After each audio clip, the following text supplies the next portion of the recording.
Asalaamu calaykum waraxmatullaahi wabarakaatu. Halkaan waxaan ka salaamayaa ummadda Soomaaliyeed oo dhan meel kastoo ay joogaan. Asxaabtayda waan inii mahadcelinayaa markasta asxaabtayda. Waxaan idinku salaamay salaanta islaamka. Asalaamu calaykum waraxmatullaahi wabarakaatu. Waa abwaanad Naciimo Cabdullaahi oo mar kale inii wada muuqaal cusub iyo maaso idin horey u arag. Maasadaas oo ka hadlaysa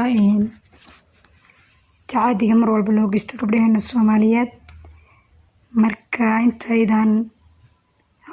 hore muuqaalka guda galin waxaan idinka codsanayaa page-ka inaad subscribe saadhaan, like-ta, share-ta, ku bakaylinina, fikradihiina qaybta hoose comment-iga noogu soo qora.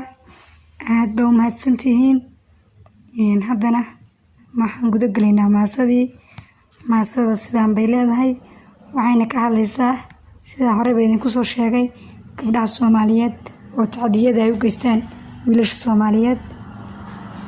Waligayga adigabay ma tirin kumana geeraarin, geesiguma soo dhicin inaan golo ka sheegaye. Xalay baa hurdada laygu galay gelin dhexadkiyo, ciilga muraanshow qabo ganaamaan siine. Dibna isku gijoylka barigaan ifmeene, waxba cadhadu yay ila gudbina waxaan ku soo gooyey. Gafbaad naga gashin ina ragow garan samaysaano, waad nagu gabood wada fasheen gabi ahaantiine. Dhalintii gabdhihii gooyo waa gumaadeene, guryaha intii loogu galo lagu gumaadayo.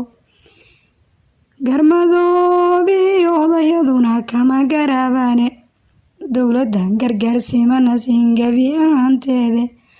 Ma waanaan gargaarkaydin tarin gacaaladii hooyo, miyaanan gashaantiyo hayn ubad gardaadeeya.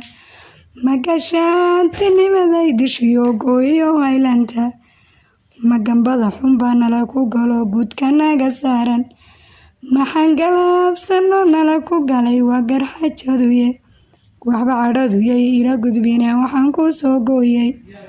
Goorwii gargaara baalan guulka sugayaaye, adinkuna nafsaad gurubsateen garan seemaysaa.